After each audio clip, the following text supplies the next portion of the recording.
ಆರಂಭದಲ್ಲೇ ಈ ಜಾತಿ ಗಣತಿಗೆ ಸಾಕಷ್ಟು ವಿಘ್ನಗಳು, ಸಾಕಷ್ಟು ತೊಡಕುಗಳು ಎದುರಾಗ್ತಾ ಇದೆ.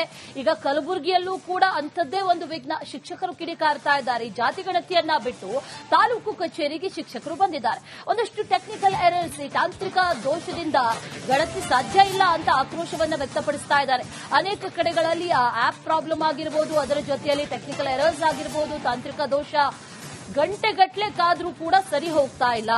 ಈ ರೀತಿ ಆದ್ರೆ ಗಣತಿ ಸಾಧ್ಯ ಇಲ್ಲ ಅಂತ ಆಕ್ರೋಶವನ್ನ ವ್ಯಕ್ತಪಡಿಸಿದ್ದಾರೆ. 80ರಿಂದ 90 ಕಿಲೋಮೀಟರ್ ದೂರದಿಂದ ನಾವು ಬರ್ತೇವೆ, ದಿನಪೂರ್ತಿ ಕಳೆದ್ರೂ ಕೂಡ ಒಂದೇ ಒಂದು ಸರ್ವೆ ಆಗ್ತಾ ಇಲ್ಲ. ಒಂದು ಮನೆಯಲ್ಲಿ 10ರಿಂದ 12 ಜನ ಇದ್ರೆ 1 ಗಂಟೆ 2 ಗಂಟೆ ಒಂದೇ ಮನೆಯಲ್ಲಿ ಆಗುತ್ತೆ. ಈ ರೀತಿ ಆದ್ರೆ ಸರ್ವೆ ಹೇಗ್ ಮಾಡೋದು ಅನ್ನುವಂತ ಪ್ರಶ್ನೆ. ಅದರ ಮಧ್ಯದಲ್ಲಿ ಈ ತಾಂತ್ರಿಕ ದೋಷಗಳು, ಆಪ್ನಲ್ಲಿ ಸಮಸ್ಯೆ, ಪ್ರತಿಯೊಂದರಲ್ಲೂ ಕೂಡ ತೊಂದರೆಗಳು. ಈ ರೀತಿ ಆದ್ರೆ ಖಂಡಿತವಾಗ್ಲೂ ಕೂಡ ಗಣತಿ ಸಾಧ್ಯ ಇಲ್ಲ ಅಂತ ಹೇಳ್ತಿದ್ದಾರೆ. ಬುರುಡೆ ಗ್ಯಾಂಗ್ನ ಮತ್ತೊಂದು ಷಡ್ಯಂತ್ರ ಈಗ ಎಕ್ಸ್ಪೋಸ್ ಆಗ್ತಾ ಇದೆ. ರಿಪಬ್ಲಿಕ್ ಕನ್ನಡದಲ್ಲಿ ಬುರುಡೆ ಗ್ಯಾಂಗ್ನ ಅತಿ ದೊಡ್ಡ ಸುದ್ದಿ, ಬುರುಡೆ ಗ್ಯಾಂಗ್ ಷಡ್ಯಂತ್ರದ ಎಕ್ಸ್ಕ್ಲೂಸಿವ್ ಸುದ್ದಿ ಈಗ ಬಯಲಾಗ್ತಾ ಇದೆ. ರಿಪಬ್ಲಿಕ್ ಕನ್ನಡದಲ್ಲಿ ಈ ಕ್ಷಣದ ಬಿಗ್ ಎಕ್ಸ್ಕ್ಲೂಸಿವ್ ಸ್ಟೋರಿ. ಈ ಬುರುಡೆ ಗ್ಯಾಂಗ್ನ ಮತ್ತೊಂದು ಷಡ್ಯಂತ್ರ, ಇಲ್ಲಿವರೆಗೂ ಮಾಡಿರುವಂತಹ ಎಲ್ಲಾ ಷಡ್ಯಂತ್ರಗಳನ್ನು ಕೂಡ ನಿಮ್ಮ ಮುಂದೆ ಇಟ್ಟಿದ್ದೀವಿ ಈಗಾಗಲೇ. ಈ ಧರ್ಮಸ್ಥಳ ಷಡ್ಯಂತ್ರಕ್ಕೂ ಮುನ್ನ ಬುರುಡೆ ಗ್ಯಾಂಗ್ ಮೆಗಾ ಪ್ಲಾನ್ ಅನ್ನ ಮಾಡಿದ್ರು. ದಕ್ಷಿಣ ಕನ್ನಡ ಎಸ್ಪಿಗೆ ದೂರು ಕೊಡೋ ಮುನ್ನ ದೆಹಲಿಯಲ್ಲಿ ಪ್ಲಾನ್ ಮಾಡಿಕೊಂಡಿದ್ರು. ಅದಕ್ಕೂ ಮೊದಲೇ ಸುಪ್ರೀಂ ಕೋರ್ಟ್ ಮೆಟ್ಟಿಲೇರಿದ್ರು ಈ ಬುರುಡೆ ಗ್ಯಾಂಗ್.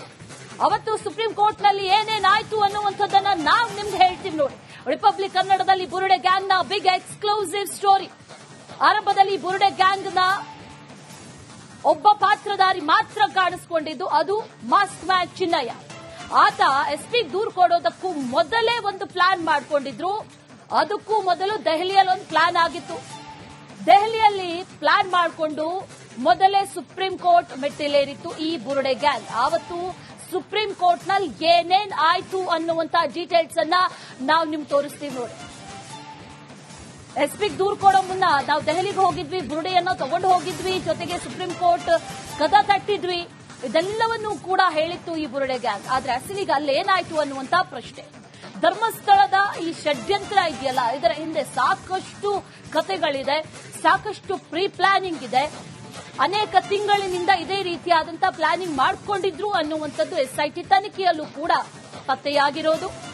ಅವತ್ತು ಸುಪ್ರೀಂ ಕೋರ್ಟ್ನಲ್ಲಿ ಹಾಗಾದ್ರೆ ಏನೇನ್ ಆಯ್ತು ಅನ್ನುವಂತ ಪ್ರಶ್ನೆ. ಸುಪ್ರೀಂ ಕೋರ್ಟ್ಗೆ ಸಾರ್ವಜನಿಕ ಹಿತಾಸಕ್ತಿ ಅರ್ಜಿಯನ್ನ ಸಲ್ಲಿಕೆ ಮಾಡಿದ್ದಾರೆ. ಸುಪ್ರೀಂ ಕೋರ್ಟ್ಗೆ ಪಿಐಎಲ್ ಅನ್ನ ಸಲ್ಲಿಸಿದ್ರು ಬುರುಡೆ ಗ್ಯಾಂಗ್.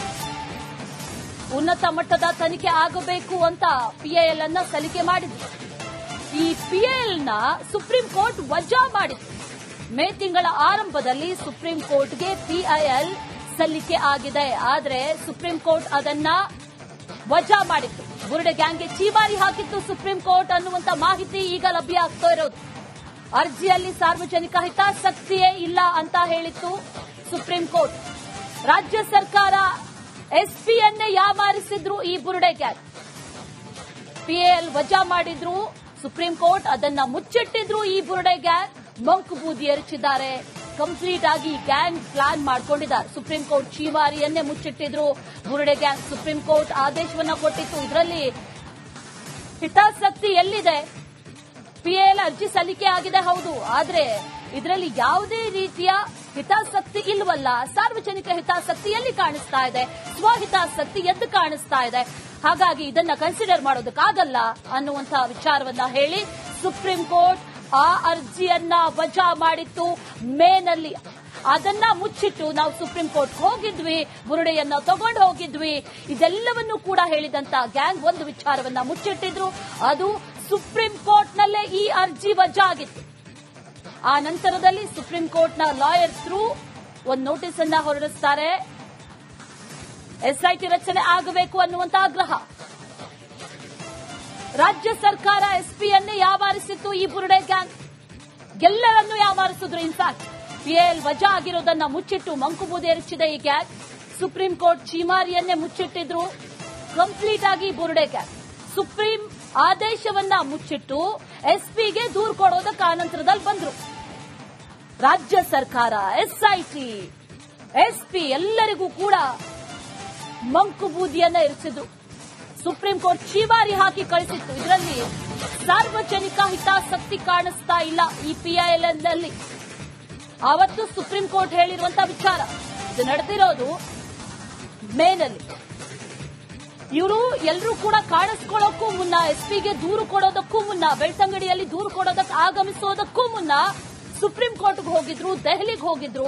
ಅಲ್ಲಿ ನಮ್ಮ ಹತ್ರ ಬುರುಡೆ ಇದೆ, ಸಾರ್ವಜನಿಕ ಹಿತಾಸಕ್ತಿ ಅರ್ಜಿಯೊಂದನ್ನ ಸಲ್ಲಿಕೆ ಮಾಡ್ತಾ ಇದೆ, ಧರ್ಮಸ್ಥಳದಲ್ಲಿ ಈ ರೀತಿಯಾಗಿ ನಡೀತಾ ಇದೆ, ನಾನೇ ಸಾಕ್ಷಿ, ಅಗಿಸೋದಕ್ಕೆ ಅವಕಾಶ ಕೊಡಿ, ಸಾವಿರಾರು ಬುರುಡೆಗಳು ಸಿಗುತ್ತೆ ಅನ್ನುವಂಥದ್ದನ್ನ ಅಲ್ಲೂ ಕೂಡ ಕತೆ ಕಟ್ಟಿದ್ರು. ಆದ್ರೆ ಸುಪ್ರೀಂ ಕೋರ್ಟ್ ಅದ್ಯಾವುದಕ್ಕೂ ಕೂಡ ಅವಕಾಶವನ್ನ ಕೊಟ್ಟಿರಲಿಲ್ಲ. ಯಾವುದಕ್ಕೂ ಕೂಡ ಅವಕಾಶವನ್ನ ಕೊಡದೆ ಇದರಲ್ಲಿ ಯಾವುದೇ ರೀತಿಯ ಸಾರ್ವಜನಿಕ ಹಿತಾಸಕ್ತಿ ಕಾಣಿಸ್ತಾ ಇಲ್ಲ, ಹಾಗಾಗಿ ಅರ್ಜಿಯನ್ನ ಕನ್ಸಿಡರ್ ಮಾಡೋದಕ್ಕೆ ಆಗಲ್ಲ ಅನ್ನುವಂಥ ಮಾತನ್ನ ಆವತ್ತೇ ಸುಪ್ರೀಂ ಕೋರ್ಟ್ ಹೇಳಿದ್ರೂ ಕೂಡ ಅದೆಲ್ಲವನ್ನು ಕೂಡ ಮುಚ್ಚಿಟ್ಟು ಆ ನಂತರದಲ್ಲಿ ಇಷ್ಟೊಂದು ಪ್ರಾಸೆಸ್ 2-3 ತಿಂಗಳ ಈ ಹೈ ಡ್ರಾಮಾ ಎಲ್ಲವೂ ಕೂಡ ನಡೀತಾ ಇದೆ.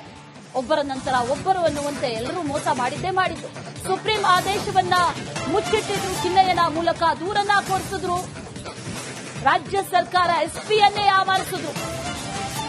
SIT ತನಿಖೆ, ಅವರ ಸಮಯ, ಇಷ್ಟು ತಿಂಗಳುಗಳ ಕಾಲ ಶ್ರಮ ಎಲ್ಲವೂ ಕೂಡ ಹಾಗಾದ್ರೆ ಬೇಸ್ಟ್ ಅಲ್ವಾ? ಸುಪ್ರೀಂ ಕೋರ್ಟ್ ಚೀಮಾರಿ ಹಾಕಿಸಿ ಇವ್ರಿಗೆ. ಮೇ 5ರಂದು ಈ PIL ಅರ್ಜಿಯನ್ನ ವಜಾ ಮಾಡಿತ್ತು ಸುಪ್ರೀಂ ಕೋರ್ಟ್. ಸುಪ್ರೀಂ ಆದೇಶವನ್ನ ಮುಚ್ಚಿಟ್ಟಿದ್ರು SIT ಗ್ಯಾಂಗ್.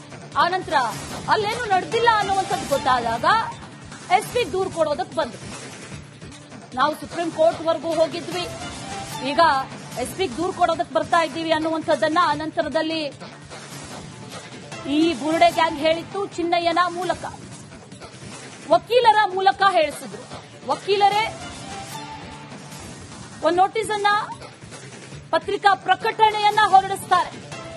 ಸುಪ್ರೀಂ ಕೋರ್ಟ್ನ ವಕೀಲರೇ ಒಂದು ಪತ್ರಿಕಾ ಪ್ರಕಟಣೆಯನ್ನ ಹೊರಡಿಸ್ತಾರೆ.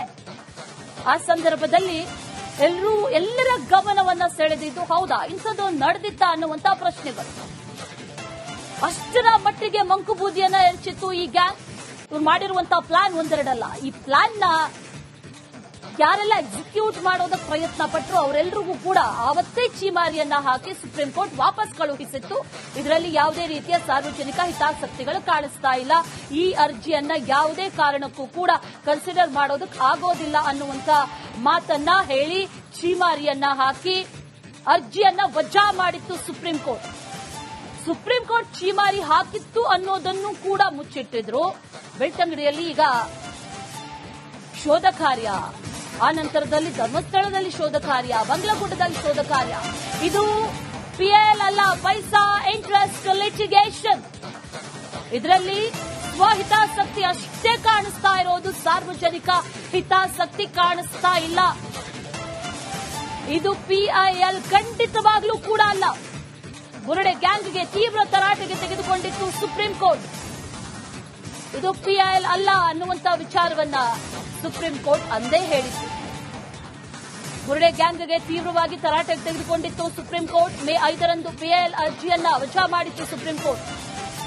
ಇದು PIL ರೀತಿಯಲ್ಲಿ ಕಾಣಿಸ್ತಾ ಇಲ್ಲ, ಸಾರ್ವಜನಿಕ ಹಿತಾಸಕ್ತಿ ಅರ್ಜಿ ಅಲ್ಲ, ಇದರಲ್ಲಿ ಯಾರಿಗೂ ಕೂಡ ಒಳಿತಾಗುವಂತ ರೀತಿಯಲ್ಲಿ ಕಾಣಿಸ್ತಾ ಇಲ್ಲ, ನಿಮ್ಮಗಳ ಸ್ವಹಿತಾಸಕ್ತಿಗಳು ಎದ್ದು ಕಾಣಿಸ್ತಾ ಇದೆ ಅನ್ನುವಂಥದ್ದನ್ನ ಬಹಳ ಕ್ಲಿಯರ್ ಆಗಿರುವಂತಹ ವರ್ಡ್ ಅಲ್ಲಿ, ಬಹಳ ಕ್ಲಿಯರ್ ಆಗಿರುವಂತಹ ಶಬ್ದಗಳಲ್ಲಿ ಆವತ್ತೇ ಸುಪ್ರೀಂ ಕೋರ್ಟ್ ಹೇಳಿ.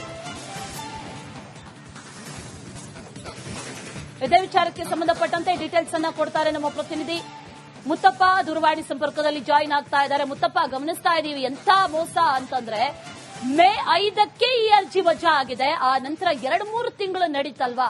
ಹಾಗಾದ್ರೆ ಪ್ರತಿಯೊಂದು ಸರ್ಕಾರಕ್ಕೆ ಮೋಸ, ಅದರ ಜೊತೆಯಲ್ಲಿ ಕಾನೂನಿಗೂ ಕೂಡ ಮೋಸ, ಎಲ್ಲರಿಗೂ ಕೂಡ ಮಂಕು ಬೂದಿಯನ್ನ ಎರಚಿರೋದು ಈಗ ಕ್ಲಿಯರ್ ಆಗಿ ಗೊತ್ತಾಗ್ತಾ ಇದೆ. ಡೀಟೇಲ್ಸ್ ಏನಿದೆ ಮುತ್ತಪ್ಪ ಇದಕ್ಕೆ ಸಂಬಂಧಪಟ್ಟಂತೆ?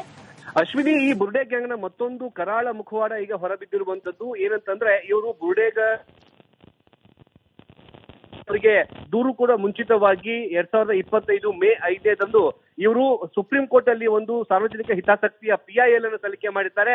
ಆದ್ರೆ ಸುಪ್ರೀಂ ಕೋರ್ಟ್ ಇವರ PIL ಅನ್ನ ರದ್ದು ಮಾಡುವ ಮೂಲಕ ಈ PIL ಸಾರ್ವಜನಿಕ ಹಿತಾಸಕ್ತಿಯಲ್ಲಿ ಅಲ್ಲ, ಇದು ಪೈಸಾ ಇಂಟ್ರೆಸ್ಟೆಡ್ ಅಂತ ಹೇಳ್ಬಿಟ್ಟು ಉಲ್ಲೇಖ ಮಾಡಿ ಖಾರವಾಗಿ ಸುಪ್ರೀಂ ಕೋರ್ಟ್ ಉಲ್ಲೇಖವನ್ನ ಮಾಡಿರುತ್ತೆ. ಈ ಒಂದು ಆದೇಶವನ್ನ ಮುಚ್ಚಿಟ್ಟಿರುವಂತಹ ಈ ಬುರುಡೆ ಗ್ಯಾಂಗ್ನವರು ನಂತರ ಜುಲೈ 11ನೇ ತಾರೀಕಿನಂದು ಬಂದು ಈಗ ದಕ್ಷಿಣ ಕನ್ನಡ ಜಿಲ್ಲೆಯ SP ಅವರಿಗೆ ದೂರು ಕೊಡುವಂತಹ ಕೆಲಸ ಮಾಡ್ತಾರೆ. ಇಂತಹ ಒಂದು ಏನು ಮಂಕುಬೂದಿ ಎಬ್ಸುವಂತಹ ಒಂದು ಕೆಲಸವನ್ನ ಬುರುಡೆ ಗ್ಯಾಂಗ್ ಮಾಡೋದು ಈಗ ದಾಖಲೆಗಳ ಸಮೇತವಾಗಿ ಪತ್ತೆ ಹಚ್ಚಿರುವಂತದ್ದು. ಈಗ ರಿಪಬ್ಲಿಕ್ ಕನ್ನಡಗೆ ಸಿಕ್ಕಿರುವಂತಹ ದಾಖಲೆಗಳಲ್ಲಿ ಸ್ಪಷ್ಟವಾಗಿ ಉಲ್ಲೇಖ ಮಾಡಲಾಗಿದೆ. ಸುಪ್ರೀಂ ಕೋರ್ಟ್ನ ನ್ಯಾಯಾಧೀಶರು ಹೇಳಿದ್ದಾರೆ, ಇದು ಪೈಸಾ ವಸೂಲ್ ಇಂಟ್ರೆಸ್ಟೆಡ್ ಇರುವಂತಹ PIL, ಇದು ಎಲ್ಲೋ ಒಂದ್ ಕಡೆ ಇದು ಪಬ್ಲಿಕ್ ಇಂಟ್ರೆಸ್ಟೆಡ್ ಇರುವಂತಹ ಒಂದು ಹಿತಾಸಕ್ತಿಯ ಅರ್ಜಿ ಅಲ್ಲ ಅಂತ ಹೇಳ್ಬಿಟ್ಟು ನೇರವಾಗಿ ಈ ಒಂದು ಆದೇಶವನ್ನ ಉಲ್ಲೇಖ ಮಾಡಿರುವಂತದ್ದು. ಆದ್ರೆ ಈ ಆದೇಶವನ್ನ ಮುಚ್ಚಿಟ್ಟಂತಹ ಈ ಒಂದು ಬುರುಡೆ ಗ್ಯಾಂಗ್ನವರು ಜುಲೈ 11ನೇ ತಾರೀಕಿನಂದು ಬಂದ್ಬಿಟ್ಟು ಬುರುಡೆ ಗ್ಯಾಂಗ್ಗೆ ಸಂಬಂಧಪಟ್ಟಂತೆ ಒಂದು ದೂರನ್ನ ಕೊಡ್ತಾರೆ. ಆ ದೂರಿನ ಆಧಾರದ ಮೇಲೆ ಇದುವರೆಗೂ ಕೂಡ ಉತ್ಖನನಗಳಾಯಿತು, ಯಾರ್ಯಾರ ಹೇಳಿಕೆಗಳು ಬಂದ್ವು, ಅನನ್ಯ ಬಂದ್ಲು, ಅದರಲ್ಲಿ ಚಿನ್ನಯ್ಯ ಬಂದ, ಮಾಸ್ಕ್ ಮ್ಯಾನ್ ಬಂದ, ಎಲ್ಲರೂ ಕೂಡ ಬಂದು ಹೋಗಿ ಇವರ ಒಂದೊಂದೇ ಮುಖವಾಡಗಳು ಕಳಚಿ ಬೀಳ್ತಾ ಇತ್ತು. ಈಗ ಮತ್ತೊಂದು ಮುಖವಾಡ ಏನಂತಂದ್ರೆ ಸುಪ್ರೀಂ ಕೋರ್ಟ್ ಇವರಿಗೆ ಛೀಮಾರಿ ಹಾಕಿರುವಂತಹ ಮತ್ತೊಂದು ದಾಖಲಾತಿಗಳು ಕೂಡ ಈಗ ಸ್ಪಷ್ಟವಾಗಿ ಸಿಕ್ಕಿರುವಂತದ್ದು. ಮೇ 5ನೇ ತಾರೀಕು 2025ರಂದು ಇವರು ಸುಪ್ರೀಂ ಕೋರ್ಟ್ ಅಲ್ಲಿ ಒಂದು ಸಾರ್ವಜನಿಕ ಹಿತಾಸಕ್ತಿಯನ್ನ ಅರ್ಜಿಯನ್ನ ಹಾಕ್ತಾರೆ. ಏನಂದ್ರೆ ಧರ್ಮಸ್ಥಳದಲ್ಲಿ ಸಾವಿರಾರು ಏನು ಹೆಣಗಳು ಇದಾವೆ, ಅವುಗಳನ್ನ ಉತ್ಖನನ ಮಾಡೋಕೆ ಅನುಮತಿ ಕೊಡಿ, ಸಾರ್ವಜನಿಕ ಹಿತಾಸಕ್ತಿ ಅರ್ಜಿಯಲ್ಲಿ ಅದಕ್ಕೆ ಮಾನ್ಯತೆ ಕೊಡಿ ಅಂತ ಹೇಳಿ ಅವರು ಅರ್ಜಿ ಸಲ್ಲಿಸಿದಾಗ ಅದು ಕೂಡ ಚಿನ್ನಯ್ಯನ ಮೂಲಕವಾಗಿ ಅರ್ಜಿಯನ್ನು ಸಲ್ಲಿಸಿರ್ತಾರೆ. ಆದ್ರೆ ಆ ಅರ್ಜಿಯನ್ನ ಸುಪ್ರೀಂ ಕೋರ್ಟ್ ರದ್ದು ಮಾಡುವ ಮೂಲಕ ಆ ಆದೇಶದಲ್ಲಿ ಸ್ಪಷ್ಟವಾಗಿ ಉಲ್ಲೇಖ ಮಾಡ್ತಾರೆ, ಇದು ಪಬ್ಲಿಕ್ ಇಂಟ್ರೆಸ್ಟೆಡ್ ಲಿಟಿಗೇಷನ್ ಅಲ್ಲ, ಇದು ಪೈಸಾ ವಸೂಲ್ ಲಿಟಿಗೇಷನ್ ಆಗಿರುವಂತಹ ಅರ್ಜಿ ಅಂತ ಹೇಳ್ಬಿಟ್ಟು ಅಲ್ಲಿ ಖಾರವಾಗಿ ಉಲ್ಲೇಖ ಮಾಡೋದು ಕೂಡ ಈಗ ಗೊತ್ತಾಗಿರುವಂತದ್ದು. ಈಗ ಚಿನ್ನಯ್ಯನ ಮೂಲಕವಾಗಿ ಏನು PIL ಹಾಕಿದ್ರು ಅದನ್ನು ರದ್ದಾದ್ರ ಮೇಲೂ ಕೂಡ ಈ ಒಂದು ಬುರುಡೆ ಗ್ಯಾಂಗ್ ಆ ಆದೇಶವನ್ನ ಬಚ್ಚಿಟ್ಟು ನೇರವಾಗಿ ದಕ್ಷಿಣ ಕನ್ನಡ ಜಿಲ್ಲೆಯ SP ಅವರ ಕಚೇರಿಗೆ ಬರ್ತಾರೆ. ಒಂದು ಬುರುಡೆಯನ್ನು ಹಿಡ್ಕೊಂಡು ಬಂದ್ಬಿಟ್ಟು ಒಂದು ದೂರು ಕೊಡುವಂತಹ ಕೆಲಸನ ಮಾಡಿ ಸರ್ಕಾರದ ಮೇಲೆ SIT ರಚನೆ ಮಾಡೋದಕ್ಕೆ ಒತ್ತಡವನ್ನ ಹಾಕ್ತಾರೆ. ಸರ್ಕಾರ ಕೂಡ ಈ ಒಂದು ಆದೇಶನ ಗೊತ್ತಿಲ್ಲದೇನೆ SIT ರಚನೆ ಮಾಡುತ್ತೆ. SIT ರಚನೆ ಮಾಡಿದಂತೆ ಉತ್ಖನನ ಮಾಡುತ್ತೆ, ಅಲ್ಲಿ ಏನು ಸಿಗೋದಿಲ್ಲ. ಅದಾದ ನಂತರ ಮಧ್ಯದಲ್ಲಿ ಕೆಲವೊಂದಿಷ್ಟು ಏನು ಅಸ್ಥಿಪಂಜರ ಸಿಗೋ ಹಾಗೆ ಮಾಡ್ತಾರೆ. ಅದೇ ಯಾವಾಗ ಚಿನ್ನಯ್ಯ ತನ್ನ ಒಂದು ಹೇಳಿಕೆಗಳನ್ನ ತಪ್ಪೊಪ್ಪಿಗೆಯನ್ನು ಕೊಡಕ್ಕೆ ಶುರು ಮಾಡ್ತಾನೋ ಆಗ ಈ ಬುರುಡೆ ಗ್ಯಾಂಗ್ ಸೈಲೆಂಟ್ ಆಗೋಕೆ ಹೊರಟಿತ್ತು. ಆದ್ರೆ ಈಗ ರಿಪಬ್ಲಿಕ್ ಕನ್ನಡದಲ್ಲಿ ಈ ಒಂದು PIL ರದ್ದು ಮಾಡಿರುವಂತಹ ಎಕ್ಸ್ಕ್ಲೂಸಿವ್ ದಾಖಲಾತಿಗಳು ಕೂಡ ಸಿಗ್ತಾ ಇದಾವೆ. ಅದರಲ್ಲಿ ಸ್ವತಃ ಸುಪ್ರೀಂ ಕೋರ್ಟ್ ಜಡ್ಜ್ ಅವರು ಕೂಡ ಸ್ಪಷ್ಟವಾಗಿ ಉಲ್ಲೇಖ ಮಾಡಿದ್ದಾರೆ, ಇದು ಪಬ್ಲಿಕ್ ಇಂಟ್ರೆಸ್ಟೆಡ್ ಅರ್ಜಿ ಅಲ್ಲ, ಇದು ಪೈಸಾ ವಸೂಲಿ ಇಂಟ್ರೆಸ್ಟೆಡ್ ಇರುವಂತಹ ಅರ್ಜಿ ಅಂತ ಹೇಳಿ ಉಲ್ಲೇಖ ಮಾಡಿರುವಂತದ್ದು ಈಗ ಗೊತ್ತಾಗಿದೆ. ಅಶ್ವಿನಿ ಮುತ್ತಪ್ಪ, ಇದರ ಜೊತೆಯಲ್ಲಿ ಈಗ ಇದು ಬಹಳ ದೊಡ್ಡ ಅಪರಾಧ. ಸುಪ್ರೀಂ ಕೋರ್ಟ್ PIL ಅರ್ಜಿಯನ್ನ ವಜಾ ಮಾಡಿದ ನಂತರದಲ್ಲಿ ಅದನ್ನ ಮುಚ್ಚಿಟ್ಟಿರೋದು ಎಲ್ಲೊಂದ್ ಕಡೆ ಕಾನೂನಿಗೆ ಮೋಸ ಮಾಡಿದಂತೆ. SIT ಅಧಿಕಾರಿಗಳ ನಡೆ ಮುಂದೆ ಏನಾಗಿರುತ್ತೆ, ಅದರ ಜೊತೆಯಲ್ಲಿ ಸರ್ಕಾರನೇ SIT ರಚನೆ ಮಾಡಿರೋದು, ಸರ್ಕಾರಕ್ಕೂ ಕೂಡ ಒಂದು ರೀತಿಯಲ್ಲಿ ಮುಖಭಂಗ. ಹಾಗಾದ್ರೆ ಸರ್ಕಾರದ ನಡೆ ಯಾವ ರೀತಿಯಾಗಿರಬಹುದು ಅಂತ ಮುಂದಿನ ದಿನಗಳಲ್ಲಿ? ಅಶ್ವಿನಿ, ಈಗಾಗಲೇ SITಯ ಮುಖ್ಯಸ್ಥರಾಗಿರುವಂತಹ ಮೊಹಂತಿ ಅವರು ಸರ್ಕಾರಕ್ಕೆ ಈ ಬಗ್ಗೆ ಮಾಹಿತಿ ಕೊಡುವಂತಹ ಕೆಲಸಕ್ಕೂ ಕೂಡ ಮುಂದಾಗಿರುವಂತದ್ದು. ಯಾಕಂದ್ರೆ ಸುಪ್ರೀಂ ಕೋರ್ಟ್ ಅಲ್ಲಿ ಈ ಒಂದು PIL ರದ್ದು ಮಾಡಲಾಗಿದೆ, ಮುಂದಿನ ತನಿಖೆನ ಯಾವ ರೀತಿಯಾಗಿ ನಡೆಸಬೇಕು ಅಂತ ಹೇಳಿ ಸರ್ಕಾರದ ಗಮನಕ್ಕೆ ತರುವಂತಹ ಕೆಲಸ ಕೂಡ ಈಗ ಮಾಡಿದ್ದಾರೆ. ಸರ್ಕಾರದಲ್ಲೂ ಕೂಡ ಈ ಬಗ್ಗೆ ಚರ್ಚೆ ನಡೀತಾ ಇದ್ದು ಸರ್ಕಾರ ಇಂದು ಅಥವಾ ನಾಳೆ ಈ ಒಂದು SIT ರಚನೆ ಬಗ್ಗೆ ಒಂದು ಸ್ಪಷ್ಟವಾದಂತಹ ಒಂದು ಆದೇಶನ ಮಾಡುವಂತಹ ಸಾಧ್ಯತೆ ಇದೆ. ಯಾಕಂದ್ರೆ ಬುರುಡೆ ಗ್ಯಾಂಗ್ ಸುಪ್ರೀಂ ಕೋರ್ಟ್ ಅಲ್ಲಿ ರದ್ದಾಗಿರುವಂತಹ ಅರ್ಜಿ ಬಗ್ಗೆ ಎಲ್ಲೂ ಕೂಡ ಉಲ್ಲೇಖ ಮಾಡದೇ ಇರುವಂತಹ ಕಾರಣಕ್ಕಾಗಿ ಸರ್ಕಾರ ಒಂದು SIT ನ ರಚನೆ ಮಾಡ್ತು. SIT ರಚನೆ ಅಷ್ಟೇ ಅಲ್ಲ, ಉತ್ಖನನ ಮಾಡೋದಕ್ಕೆ ಸಾವಿರಾರು ಏನು ರೂಪಾಯಿ ಖರ್ಚು ಮಾಡಿಬಿಟ್ಟು ಪ್ರತಿನಿತ್ಯವೂ ಕೂಡ ಉತ್ಖನನ ಪ್ರಕ್ರಿಯೆ ಮಾಡ್ತು. ನೂರಾರು ಜನ ಅಧಿಕಾರಿಗಳ ಒಂದು ಟೈಮ್ ಕೂಡ ವೇಸ್ಟ್ ಆಯ್ತು. ಈಗ ಈ ಒಂದು ಸುಪ್ರೀಂ ಕೋರ್ಟ್ ನ PIL ರದ್ದಾಗಿರೋ ಬಗ್ಗೆ ಸರ್ಕಾರ ಗಮನಕ್ಕೂ ಕೂಡ ಬಂದಿದೆ. ಈ ಬಗ್ಗೆ ಕೂಡ ಕಾನೂನಾತ್ಮಕವಾಗಿ ಸಲಹೆ ಪಡೆದಿರುವಂತಹ ಸರ್ಕಾರ ಈಗ ಮುಂದಿನ ನಿರ್ಧಾರವನ್ನು ಇನ್ನೇನು ಕೆಲವೇ ದಿನಗಳಲ್ಲಿ ಪ್ರಕಟ ಮಾಡುವಂತಹ ಸಾಧ್ಯತೆ ಇದೆ. ಜೊತೆಗೆ ಸರ್ಕಾರಕ್ಕೆ ಈ ರೀತಿಯಾಗಿ ಮಂಕುಬೂದಿ ಎರಿಸಿದಂತಹ ಈ ಒಂದು ಏನು ಬುರುಡೆ ಗ್ಯಾಂಗ್ ವಿರುದ್ಧ ಕೂಡ ಏನು ಕ್ರಮ ಕೈಗೊಳ್ಳುವಂತಹ ಸಾಧ್ಯತೆ ಇದೆ. ಇವತ್ತು ಚಿನ್ನಯ್ಯ ಏನು ನ್ಯಾಯಾಧೀಶರ ಮುಂದೆ 183 ಅಡಿಯಲ್ಲಿ ಹೇಳಿಕೆ ಕೊಡ್ತಿದ್ದಾನೆ, ಅಲ್ಲಿಯೂ ಕೂಡ ಈ ವಿಚಾರ ಕೂಡ ಪ್ರಸ್ತಾವನೆ ಮಾಡುವಂತಹ ಸಾಧ್ಯತೆ ಇದೆ. ಆಗ ನ್ಯಾಯಾಧೀಶರು ಈ ವಿಚಾರ ಬಗ್ಗೆ ಕೂಡ SIT ಅಧಿಕಾರಿಗಳಿಗೆ ಮಾಹಿತಿ ಒದಗಿಸುವಂತಹ ಸಾಧ್ಯತೆ ಹೆಚ್ಚಾಗಿರುವಂತದ್ದು.